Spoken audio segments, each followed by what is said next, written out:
Hello, and welcome to the Art Gallery of Greater Victoria. My name is Robert Amos, and I'm the guest curator of this exhibition, which is entitled Harold Mortimer-Lamb, the Art Lover. I've been working on this project since 1978. At that time, I was the assistant to the director of the Art Gallery of Greater Victoria, and an estate of Harold and Vera Mortimer-Lamb was given to this art gallery as a gift. The gallery received 192 artworks which they accessioned to their collection. They also received Mortimer-Lamb's photography. He was Canada's premier artistic photographer in his age. The gallery was also given all of his papers, his writings, and $110,000 for the purchase of works of art. This was an extraordinary donation to this gallery's collection. At that time, I wrote a story for the gallery's bulletin called Varley, Vera, and Mortimer-Lamb. And I began to look into the lives of these three people, and it begged a lot of questions I didn't have answers to. I've been searching for the answers ever since, and this exhibition and the book which accompanies it is the resolution. Harold Mortimer-Lamb was born in England in 1871. His father was a lieutenant in the British Army who served in India. And young Mortimer-Lamb got a pretty good education, both in Surrey and in Belgium. At the age of 18, he came to Canada. In fact, his father brought him to Canada because young Mortimer-Lamb had an ambition to train as a farmer. And he was able to come and work with a Colonel Agassiz, an expatriate British man in the Fraser Valley, ostensibly to learn farming. As it turned out, he wasn't taught very much. He was just put to work with the farm laborers. After a few months, Mortimer-Lamb decided he didn't like this, and he wandered off. He worked along the American-Canadian border in southern British Columbia in the burgeoning mining district around Greenwood. He founded 3 newspapers when he was scarcely more than a teenager, and he had a lot to write about the mining industry there. This brought him to the attention of the British Columbia Mining Association, centered in Victoria, and they asked him to come and be the editor of their newspaper here in Victoria. He arrived in 1895.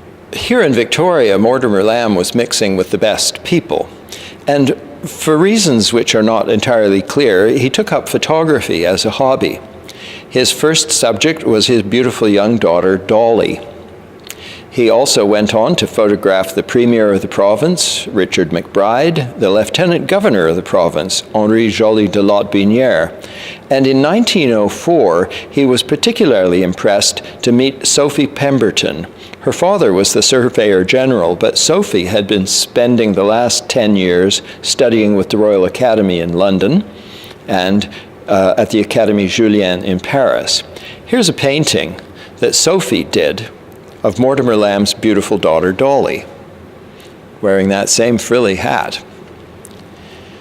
Well, Mortimer-Lamb befriended Sophie Pemberton, and she was his first real inspiration as an artist.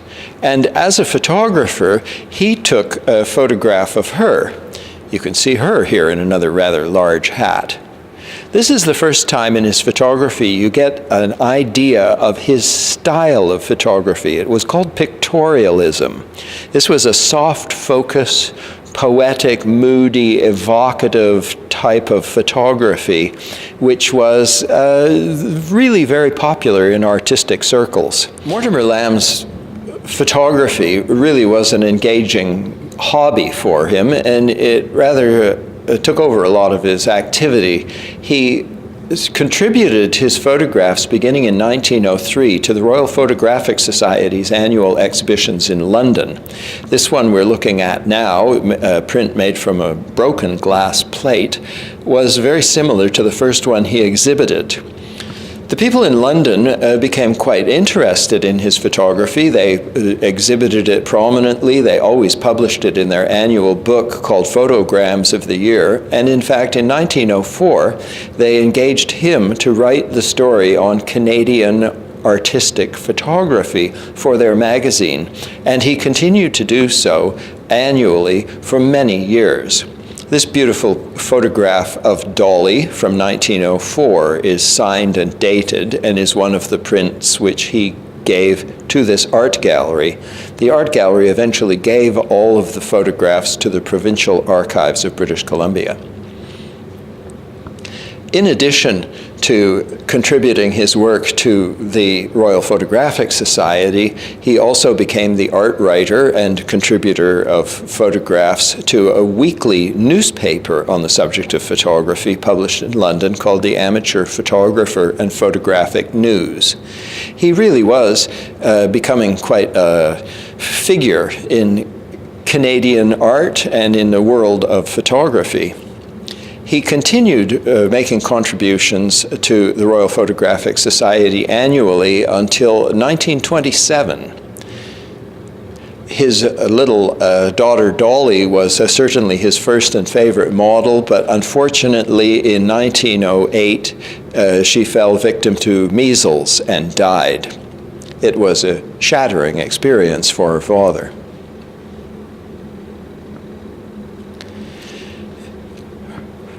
Earlier, in 1905, Mortimer-Lamb's talents as a writer for the British Columbia Mining Institute and secretary of their association drew him to the attention of the national body, and he was brought to Montreal to head the offices of the Canadian Mining Institute. On his arrival in Montreal, his photography really took a big step up. This is a photograph of the snowy scene in front of the Parliament buildings in Ottawa is very similar to the period photography of the famous American Alfred Stieglitz. This exhibition marks the first time this photograph has ever been publicly shown. While he was in Montreal, Mortimer-Lamb was mixing with the best people. It was the center of Canadian industry, especially the mining industry, and he was able to meet Lady Drummond, the wife of George Drummond, who had really invented the iron and steel industry in the Maritimes. Lady Drummond was an important social activist in Montreal, and a copy of this print is in the National Gallery of Canada. He also met people like Sir William Van Horn, who was the financier who had really bankrolled the building of the Canadian Pacific Railway in the 1880s and was still an amazing power in the city at the time. So Mortimer-Lamb's photography and the people he was meeting were really placing him in the very top level of Canadian art. Another aspect of his work as a photographer was a meeting with Sidney Carter. Carter was really the only other artistic photographer in Canada, and Carter was working at a bank in Toronto when he and Mortimer-Lamb hatched a plan that he would move to Montreal, and Mortimer-Lamb rented premises and set up a photographic studio where the two of them could work together. Their first job involved photographing the poet Rudyard Kipling, who happened to be coming through town. Mortimer-Lamb was also involved in the art world of painting in Montreal. He was a student of William Brimner and Maurice Cullen. And in 1907, he made the acquaintance of Laura Muntz, a woman of considerable accomplishment, only the second woman ever to be elected to membership in the Royal Canadian Academy. Laura Muntz had spent the last 10 years or so exhibiting and studying in Paris to considerable acclaim, and when she came to Montreal in 1907, she was a person of some importance. Mortimer-Lamb really kind of fell for her. In fact, his daughter, Molly Lamb-Boback, told me he thought Laura Muntz was maybe the love of his life. But his photographs of the artist in her studio, a very dreamy situation, moody and evocative, with one of her paintings in the background, really indicates what sort of photography pictorialism was. It wasn't sharp focus. It was something more like Rembrandt they were trying to achieve. These photographs were exhibited and reproduced in magazines and books at the time. He really was the premier pictorialist photographer in Canada. His acquaintance with Laura Muntz went on. They spent a lot of time in each other's company, and he collected a number of paintings from her, both large and small. This one, in its fabulously elaborate gold frame, is a lot like you might say, a Greek icon of the Madonna and Child.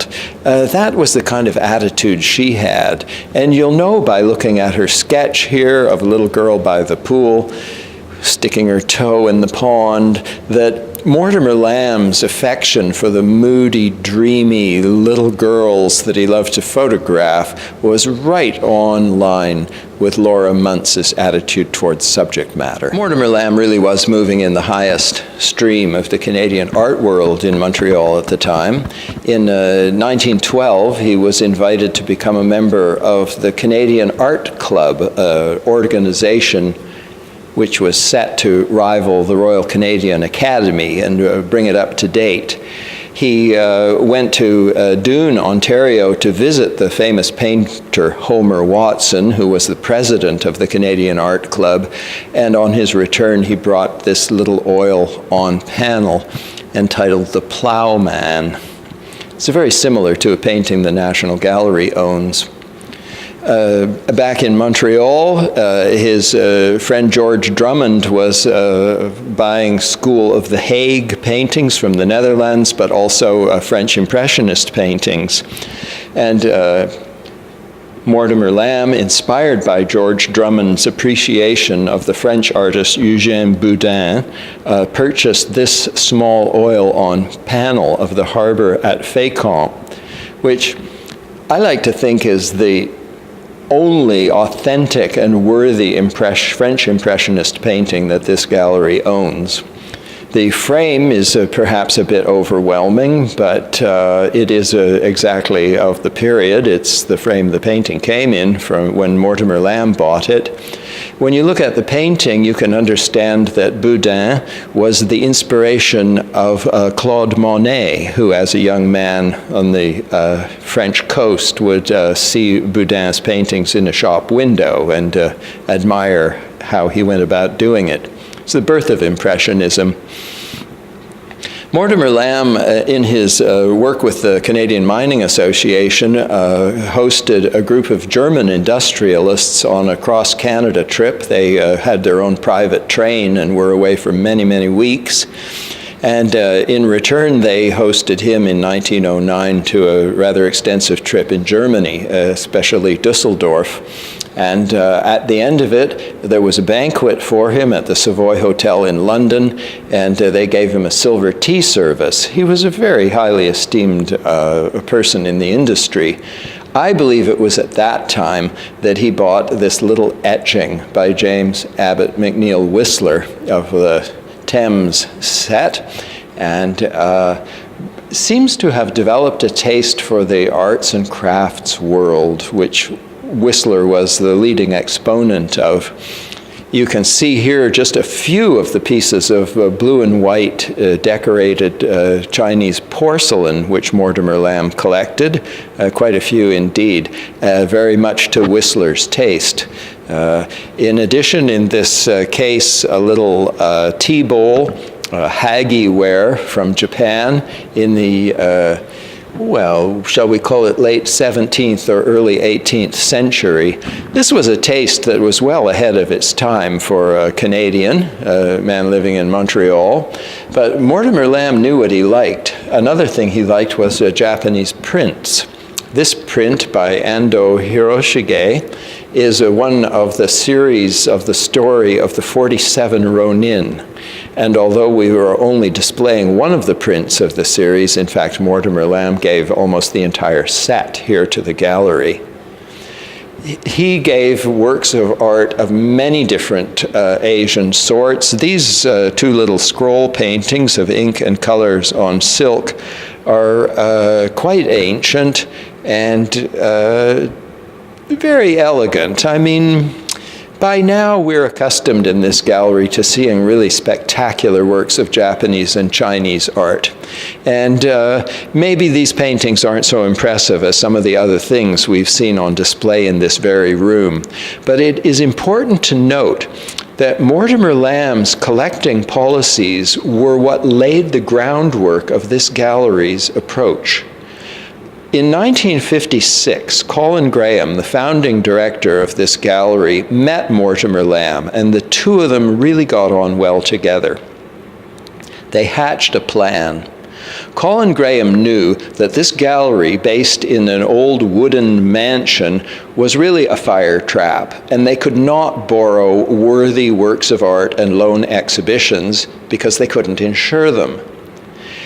He and Mortimer-Lamb, as I say, hatched a plan that Mortimer-Lamb would give the cream of his art collection to Victoria on the understanding that they would first of all build a fireproof wing to go with the old mansion. And Colin Graham took this notion to the City Council and to the citizens of Victoria, and the next year, in 1957, the first modern wing of this gallery was created. Colin told me that in fact it was Mortimer-Lamb's collecting policies which really laid the foundation here. He collected European art, particularly British. He collected decorative art. He collected Asian art, and he collected contemporary Canadian art. It may seem obvious that this is what a gallery should collect, but you need only compare it with the collecting policies of, for instance, the Vancouver Art Gallery to realize that it's quite unique here.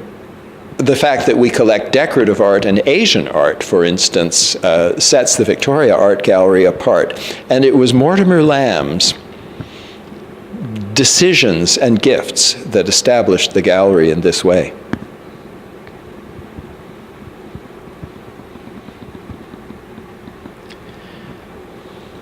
An elegant carved wooden Japanese statue with metal bracelet and headdress. This is the 1,000-armed Kannon, Senju Kannon Bosatsu from the 18th century.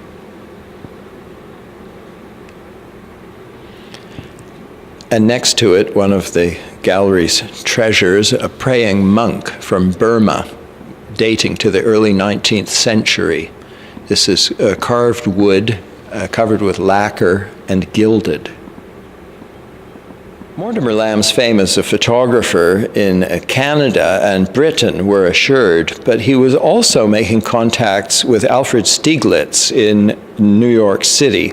Stieglitz really was the linchpin of artistic photography in the world, and this photogravure of his, which is entitled The Steerage, from 1907, shows Stieglitz really at his most famous.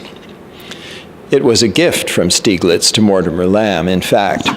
Stieglitz was best known perhaps for his magazine called Camera Work. Camera Work was published for a number of years in a very artistic and serious way, and it launched the careers of artists like Picasso and Matisse and Rodin and many Americans as well as photography of the day. And Mortimer-Lamb's work is included in this issue of Camera Work, probably the only Canadian whose work was ever seen in this seminal publication. You can see one of his photographs here of nude in the studio. I'd like to compare it, though, in a moment with the work of Edward Steichen. Mortimer-Lamb went to New York on a number of occasions, and he always visited Stieglitz at Stieglitz's tiny, perfect gallery called 291.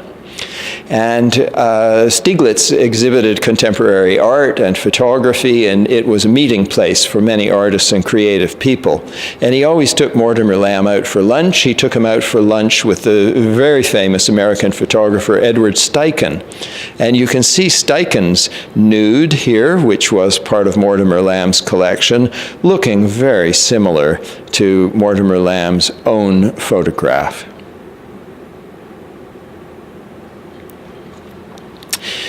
Mortimer-Lamb's artistic photography just was, as I say, seen in the very best circumstances. This picture of the two sisters was exhibited in the Royal Photographic Society's annual exhibition and bears comparison with the most important artistic photography of the time.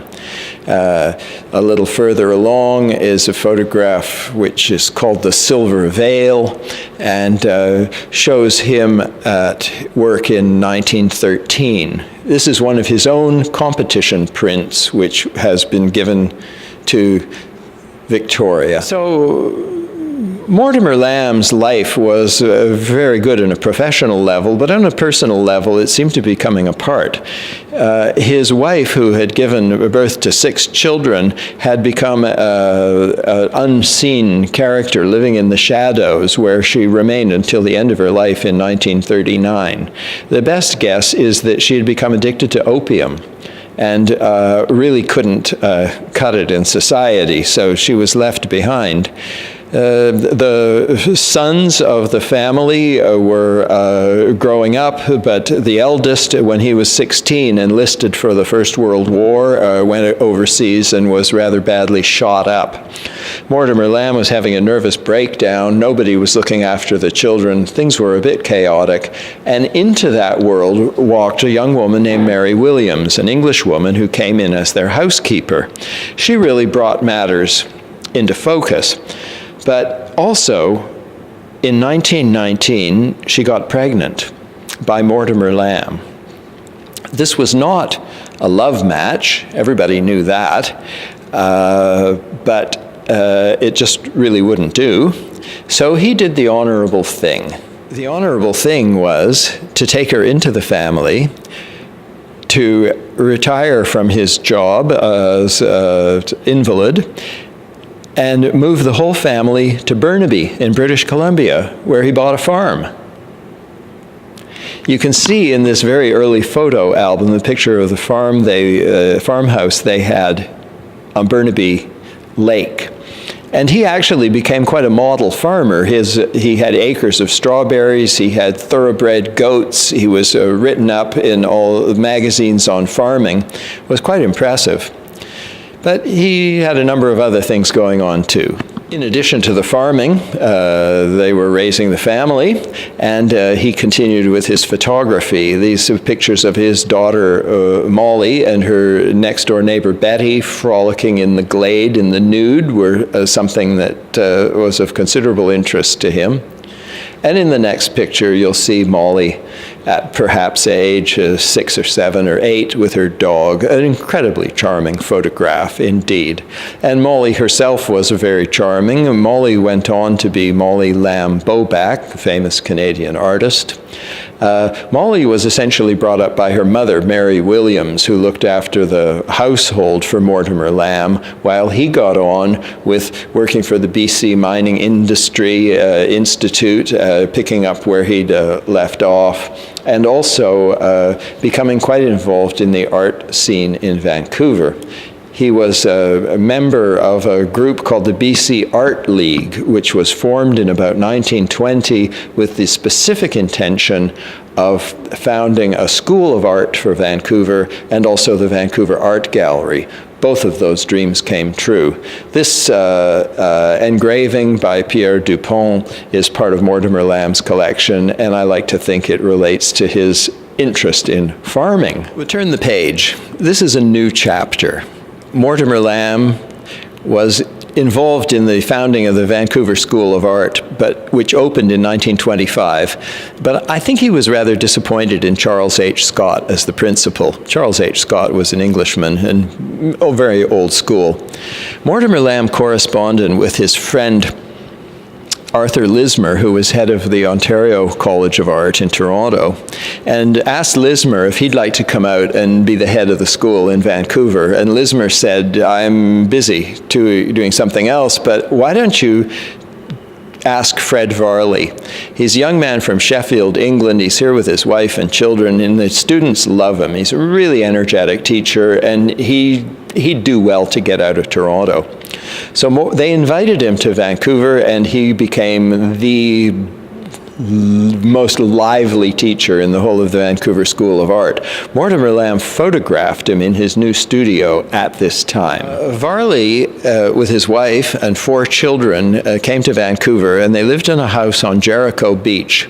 And it was a great social scene of life for the students after class. A lot of them went there and played ping pong and roasted marshmallows and stayed up late singing around the piano. And one of the students who came was a young woman named Vera Ogilvy Weatherby. Vera Weatherby was just 18 at the time, and she'd grown up on the edges of Chinatown in Vancouver. And she was quite precociously talented as an artist, but also somehow mysteriously attractive. Vera had a studio in an old building in the west end of Vancouver called Paracantus. It was a big old house. It had been broken up into many studios, and some of the students, Vera, her friend Irene Hoffer, Margaret Fairley, all had studios there, and so did their teacher, Fred Varley. So Vera was just one of the kids in the class until about 1929, when Varley, I guess, saw her down the hall at Paracantus and asked her to model for him. And she was the model for this painting by Fred Varley. He painted it, he sent it to the annual competition at the National Gallery of Canada, and it won the Willingdon Prize as Best Painting of the Year. Obviously, this woman, Vera, had something going on with her. These photographs of her were taken by John Vanderpant in the Vanderpant studios. Vanderpant was a photographer, a young Dutchman with a family living in New Westminster when Mortimer-Lamb met him in 1922. And Mortimer-Lamb was impressed by Vanderpant's photography, and he encouraged him. In fact, he went so far as to rent a house on Robson Street, fill it with his antiques and art collection and his photographic darkroom, and invite Vanderpant to go into business with him. He'd arranged to bring all the wealthy and intelligentsia of Vancouver to come and have their portraits taken. And they set up the Vanderpant galleries in obvious imitation of what Alfred Stieglitz had in New York City. It was never a business success, but it was the locus of some of the most important photographs of Vancouver's history, and also a place where artists got together. After they dissolved their business partnership, Vanderpant continued the gallery for some time after. But in its early days, Vanderpant had been at the annual Christmas play at the Vancouver School of Art. It was an English mystery play called The Holy Grail, and Vera played the role of the Virgin Mary. Vanderpant invited her back to his studio and made these 2 photographs of her, which really are the most important photographs of this period of Vancouver. Again, they are pictorialist photographs. Just before Vanderpant became a devotee of the new objectivity in photography. Anyway, Vera was really catching attention. She certainly had got Varley's attention, and after that Willingdon Prize-winning photograph, in the next year of 1930, he painted this. Vera, I think of this as the most important portrait in Canadian art history. It is such a beautiful and haunting and mysterious picture with a truly remarkable color scheme. We've been lucky enough to borrow it from the National Gallery for this exhibition. And now that we can have a good look at it, it's interesting to learn how much Varley learned from Vera. He always said that he owed her an enormous amount of what she was able to teach him. You can look to the left across the room and see Vera's painting of Varley painted at the same time. What a radical painting. This is a painting by a woman who was just perhaps 20 years old, a painting of her teacher. Truly a remarkable vision of Fred Varley. This painting is on loan from the Vancouver Art Gallery. Vera was a beautiful model, but she certainly was a good artist too. In fact, this painting of hers, entitled My E.N., which shows the east side of Vancouver, mountains of the North Shore in the background, Chinese fish peddler, was created by her in 1934 and won the Beatrice Stone Medal from the Vancouver Art Gallery as the best painting of the year in their annual show. In 1933, the Vancouver School of Art was suffering through the Depression, as most everything else was suffering, and Charles H. Scott, the principal, called the teachers together one day and said, "Get used to this, everybody. Your pay has been cut in half for everybody, with the exception of myself and my sister-in-law, Grace Melvin." Well, that didn't sit well with the professors, with the teachers at the School of Art. And so they upped stakes and took more than half the student body down the street and set up in a former car showroom and called their new enterprise the British Columbia School of Art. Varley was a leader among them. 250 students came with them, and Vera went along as an instructor. In fact, Vera painted this picture of the BC School of Art faculty. You can see Fred Varley, Harry Teuber, who came from Vienna to teach puppetry and theater, and Jock MacDonald, who went on to have a significant career as a Canadian painter of abstracts. It's a tremendous painting, quite large, very contemporary, and that haunting green color scheme, which is so much part of Vera's way of doing things. Vera had been getting around. She had a scholarship year and studied with the Royal Academy schools in London for a year. When she came back, things were getting more footloose and fancy-free. Fred Varley was ignoring his wife and 4 children, and he loved to take hikes up in the North Shore of Vancouver, up Lynn Valley, Lynn Canyon. One day, he and Vera went along and they discovered this ranger cabin. This is Vera's painting of the ranger cabin. The next painting shows Varley's watercolor of Vera sketching on the front porch of the ranger cabin.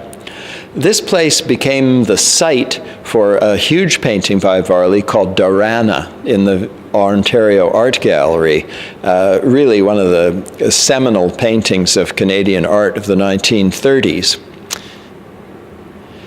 The two of them certainly enjoyed being out in the countryside and painting together. In fact, Varley enjoyed it so much that he looked around and he found a house that he could rent at Lynn Canyon. It was just at the edge of a bridge with the river roaring underneath.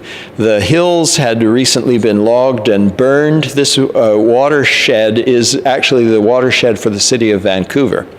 And now the pathway up here is entitled the Varley Trail.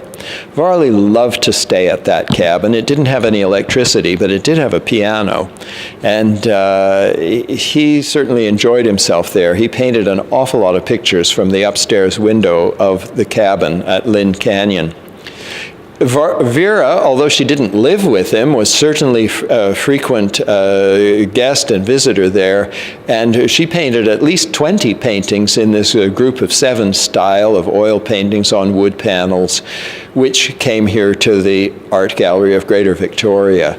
With the exception of her painting of the ranger cabin, none of these paintings have ever been framed or exhibited. Now back to Mortimer-Lamb. During the late mid to late 30s, he was approaching retirement age, and he'd actually become more interested in the students at the School of Art. He was always interested in the art world, and in 1935 he went with the Vancouver School of Art on their annual summer field trip. They did 2 weeks on Savory Island, up in the north of the Gulf Islands. While he was there with a lot of young artists, and I guess he allowed himself to act as the model, and many of them drew pictures of him in his fedora. In particular, in this case, we have the young E.J. Hughes making an excellent rendering of Mortimer-Lamb in the fedora. This is a painting by Frederick Amos, an artist who went on to become the principal of the Vancouver School of Art.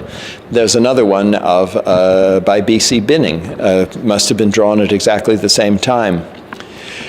Fred Amos was a very active participant in the trip, and he painted this oil painting of the beach on Savory Island with the students sitting and enjoying themselves.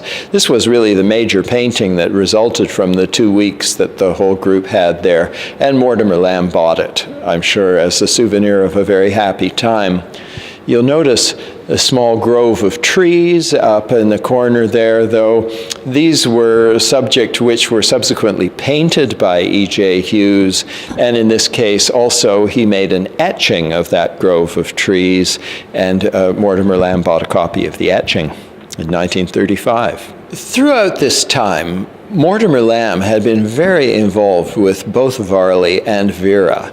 As I've mentioned, he was instrumental in bringing Varley to Vancouver, and he kept his eye on him the whole time. He was a patron of his. He bought a certain amount of his work, and he really kept his eye on the situation. But at the same time, he was paying rent on Vera's studio and bought her art supplies as well. Things weren't going so well for Varley. Varley was really a bad character. He was at this stage in his mid-40s, and as I've mentioned, was ignoring his wife and 4 children. They were driven from pillar to post. They didn't have enough for rent or food. Their situation got worse and worse every time they changed addresses. Their furniture was sold. Meanwhile, Fred was up in Lynn Canyon cavorting with Vera. This just really couldn't go on. Varley was an alcoholic too, which certainly must have aggravated the whole situation. I think Mortimer-Lamb knew about this and decided he'd do what he could to get Varley somewhere a bit more favorable to him. So he arranged the commission of a lifetime. He arranged for Varley to go to the National Gallery in Ottawa and paint portraits of members of the board of directors of the National Gallery. And to do this, they arranged a studio for him right within the galleries of the National Gallery, and they put him up in the Chateau Laurier Hotel next door. Well, Varley offended everybody. He stayed up late, he was smoking and drinking in the galleries. He couldn't stand the rich men he'd been asked to paint. Nobody appreciated him the way he thought he should be appreciated. But I get ahead of myself. The commission was set up for him. The only thing he required was to go to Ottawa to take it up. He had no money. So Mortimer-Lamb commissioned a portrait of himself from Varley as a way of getting Varley the money to buy the train ticket. John Vanderpant did the same and had a rather smaller portrait made. This one by Mortimer-Lamb was a donation by Mortimer-Lamb to the Vancouver Art Gallery. And a beautiful portrait it is, I think. Well, Varley was in Ottawa, and as I say, he blew everybody away. He came back to the coast ready to pick up where he'd left off, but he found things really hadn't changed here on the coast. And before very long, he was sent packing back to Ottawa again. And the truth is, he was never allowed to the coast again. The people who were his sponsors and supporters in Ottawa let him get as far as the Kootenay Lakes. but he was never allowed on the coast. He continued in correspondence in a very friendly and jovial way with Mortimer-Lamb and Vera, both separately and together, but his days on the West Coast were over. But while he was in Ottawa, he painted a number of pictures which were to him memory pictures. The first one, called Liberation, shows Christ marching out of the tomb. It's larger than life size, really quite a horrible picture. It was refused by the Royal Academy and by the Pacific Northwest Art Show, and it made him very unhappy that they didn't appreciate his painting. He also made a painting called the North Vancouver Ferry, which shows lovers off on their way to North Vancouver at night time with the lights of Vancouver flaming behind them. But this painting, which is called Mirror of Thought, was really Varley's testimony to what he'd been doing here on the West Coast. Quite clearly, it's a view from the upper window of the house at Lynn Canyon. You can see the bridge, the lovers on the bridge, but you can also see the crucifixes everywhere. The poor guy, he was such a victim. He was really hung out to dry. There's Varley gazing out of his shaving mirror with those strong, strong memories of Lynn Canyon and the blue-green colors that he'd learned from Vera, but he just wasn't able to get there anymore.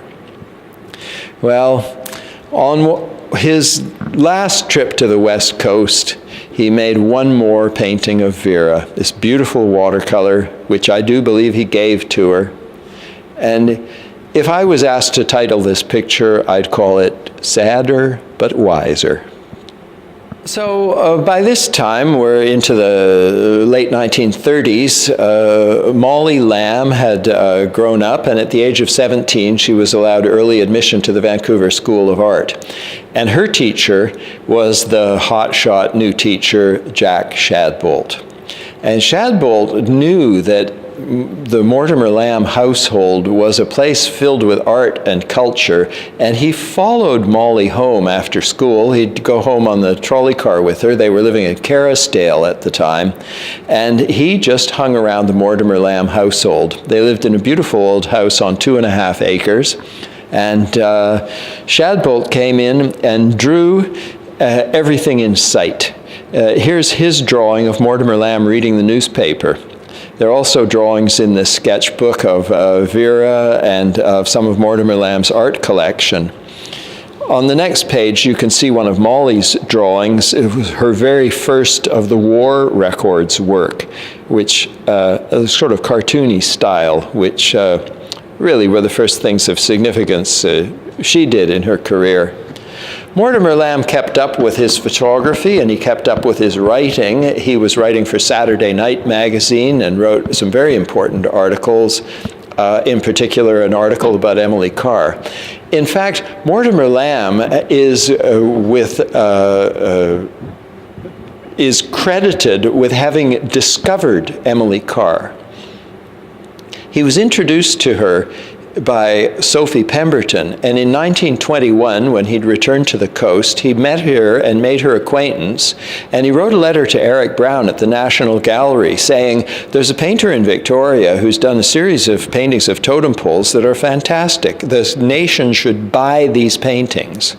Well, Eric Brown filed the letter. It remained more or less unread until 1926, when Marius Barbeau read it and came out west and met Emily Carr and borrowed so many of her paintings for the famous exhibition in Ottawa in 1927, in Ottawa and Toronto, which really began the major part of her career. Mortimer-Lamb, for his part, he wrote about her in Saturday Night magazine in 1936, and he also made this incredible portrait of her in her studio in about 1939. You know, we're kind of familiar with it. It's been reproduced many, many times, but now that you know who took the photograph and you understand a bit about pictorialist photography, you'll realize the careful calculation of the images, the shapes, the way they're put together, the moodiness of the print and the tonality of the print.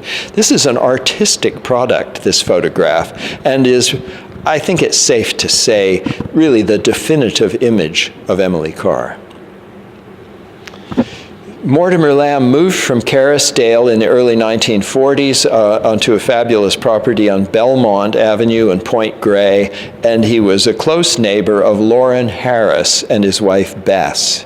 Lauren Harris had left Toronto in 1933 and had been living in the American Southwest. But with the coming of the Second World War, Harris couldn't get his money out of Canada into America, so he had to move back to Canada. But he'd burnt his bridges in Toronto, having run away with his best friend's wife. So they came to Vancouver and became really central figures in the life of the Vancouver art world until his death in 1970. All that time, Harris was painting nothing but abstract paintings. And Mortimer-Lamb photographed him a number of times in his studio. This photograph is a modern reproduction by Luz Gallery and Studios from a 2-inch square snapshot that fell out of an envelope in the files here at the gallery when I was researching the exhibition.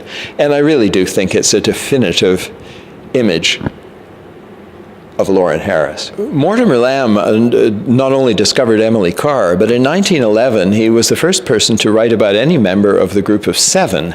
In fact, he wrote a spirited defense of the paintings of A.Y. Jackson to the Montreal Star.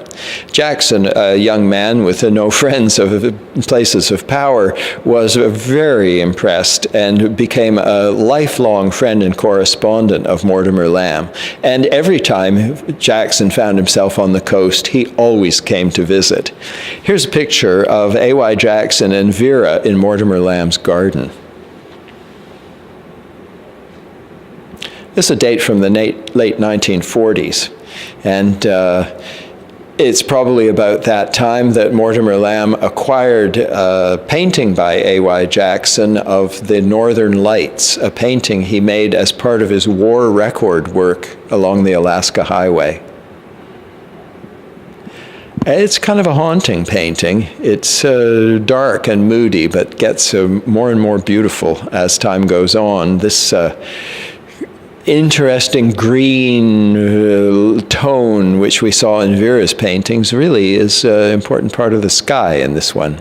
So in the late 1930s, Molly was going to the School of Art, and Mortimer-Lamb took this beautiful photograph of her painting by the window. And at that time, Vera was dropping in on the Mortimer-Lambs too. She felt it a nice place of stability, and now that Varley was out of the way, Mortimer-Lamb continued to support and sponsor her. And I think that Vera painted this picture of Molly as a gift to Mortimer-Lamb to thank him for the support he'd been giving. It was always said by Molly that this didn't look much like her, but on the other hand, it is a very beautiful painting. It was exhibited in the Vancouver Art Gallery's annual show in 1938.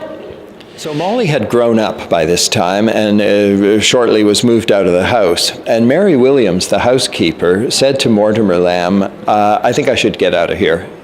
He offered to marry her, but she said, no, that isn't it. It's time for me to move on. I've raised the family, raised the children. She said, I think you should get married. And he said, well, who could I marry? She said, well, I don't know. How about Grace Melvin? So he took Grace Melvin, a teacher at the School of Art, out to lunch at the Vancouver Hotel and asked her to marry him, and she laughed. He came home quite crestfallen. Mary Williams said, well, don't give up. Why didn't you ask Vera?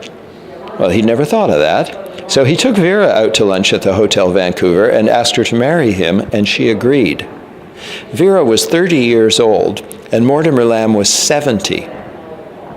That, to me, was the most fascinating part of the story. I wanted to know, how did that happen, and how did it work out? And in fact, it worked out very well.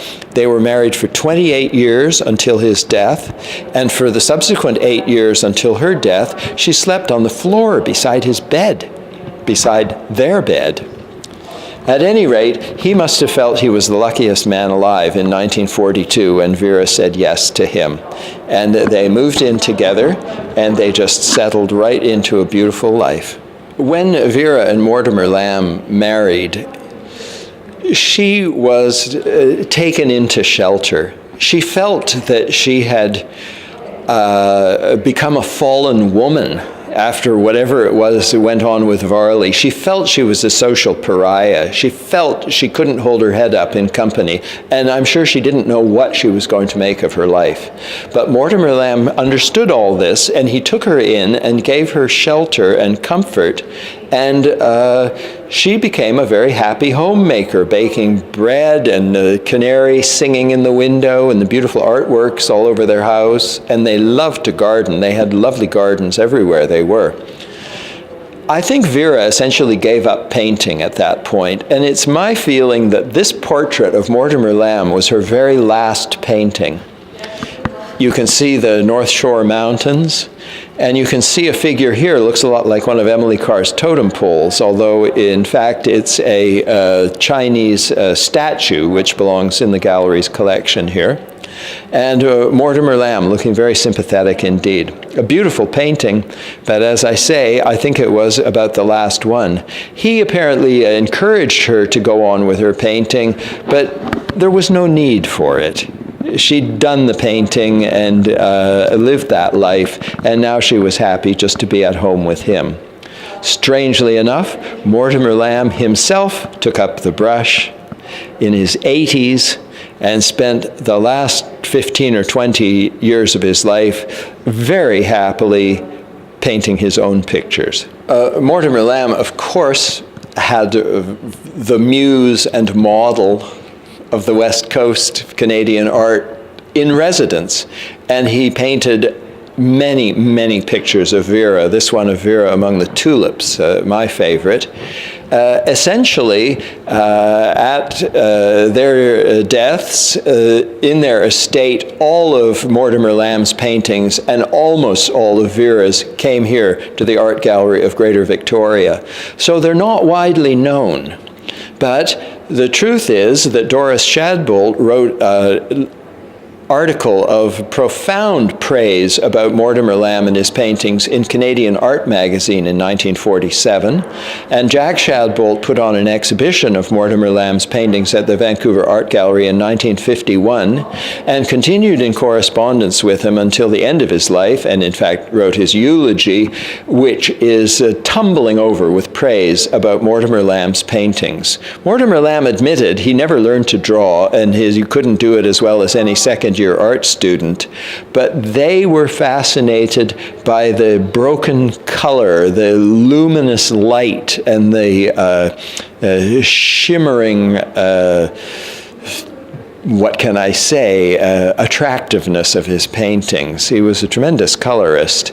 They really do appreciate his work. And I rather think that someday soon someone will take a look in at the paintings of Mortimer-Lamb and make a wonderful discovery. So this is an exhibition of discovery.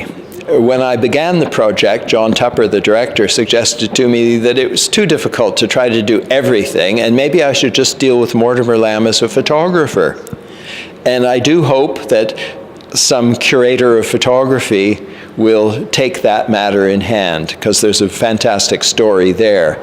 But I felt I was the only person who would actually spread out the whole story, tell you all of the different parts of it, and see what we can learn from that. I know now that it'll be a wonderful thing to have an exhibition of Vera's paintings and find out what she was up to and how well that happened, and certainly Mortimer-Lamb's paintings as well. But for now, we've had a very extensive survey of the activities of this remarkable man, a man of many parts in Canadian art, a man who I refer to as the art lover. This is Robert Amos, guest curator from the Art Gallery of Greater Victoria, saying thank you for being with me for this tour of Harold Mortimer-Lamb, the art lover.